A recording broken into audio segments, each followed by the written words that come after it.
This town helped build a pizza empire.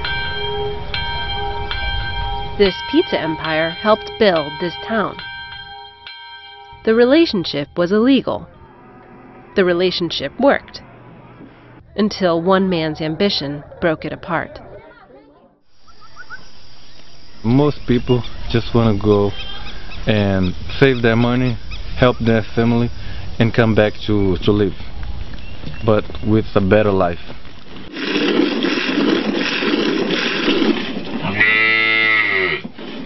You like Brazilians because they work hard, they don't complain. From here you can see the whole city, the whole town. The town of Marilac is poor, but relies heavily on one source of income.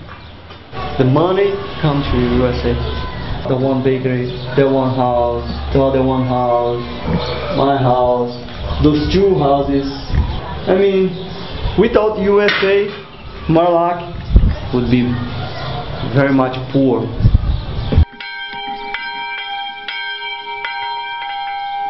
Making it in Marilac means leaving Marilac.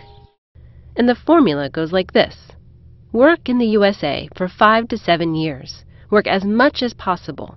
And return home with the money to start a business, to buy some land, to start a life.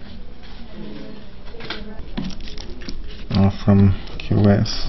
They go thousands of dollars in debt, risk their lives in treacherous border crossings, buy forged documents, all because a certain job in Boston, for at least 80 men in Marilac alone, has meant a certain path to their dreams. Here's one. It all started 10 years ago in Beacon Hill at a small startup run by a young entrepreneur named Jordan Tobins. He had a dream: crank out gourmet pizzas, sell them at gourmet prices, and deliver them on bicycles. He called it the upper crust, and he struck gold. The chain grew fast, opening 17 locations in just 9 years. But he needed workers, lots of them, and he wanted them cheap.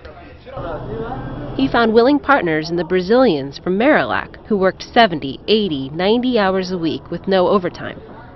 Many of the workers were thrilled with this arrangement. Quanto mais ela podia fazer, para mim é melhor, porque eu tipo assim, queria trazer dinheiro para vir embora, né? Então eu sempre, eu posso ficar. Some saved money to buy land, others to fund businesses back in Brazil. In fact, the butcher, the baker, the painter, the farmer, all in some way owe their livelihood to the years spent working at Upper Crust. I went there to save my business, and Pedro went there to buy a farm. So we have idea what we want there. It's true that many benefited from the relationship between Marilac and the Upper Crust, especially in the early days when the company was still small. But then things started to change. Some workers began to feel exploited and overworked. E pensando assim, meu Deus, eu tô indo trabalhar, mas eu não sei se eu vou voltar, porque eu não estava aguentando ir pro serviço mais. Eu já estava tão cansado que eu achava que eu não ia chegar lá e nem achava que ia voltar, porque meu corpo já não estava aguentando mais, estava arrastando até os pés, cansado. Todos os dias eu... In 2009, the Upper Crust was fined by the Department of Labor for not paying their workers overtime, which even illegal workers are entitled to. They were ordered to pay more than $300,000 in back pay. But many of the workers who had returned to Marilac, such as Marcos da Silva, said they never saw their checks. He said that we didn't have any rights. He wouldn't pay more than he wanted. 2 former Upper Crust employees have filed a lawsuit alleging that management took their overtime payments back by reducing their pay to below minimum wage. I said, no, that's my money. The Department of Labor said that's my money. So they reduced my salary. They started reducing my salary.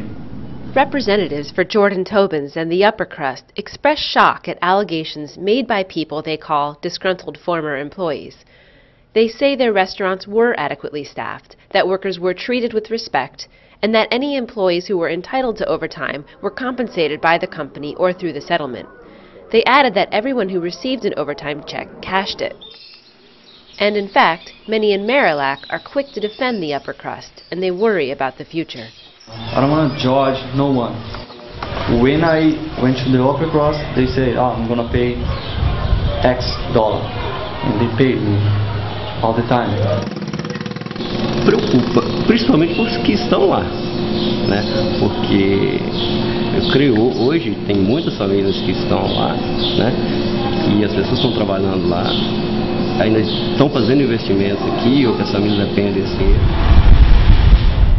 Even Marcos, who feels badly burned by his 5 years working at the upper crust, recognizes that Marilac owes much to its special relationship with the Boston Pizzeria.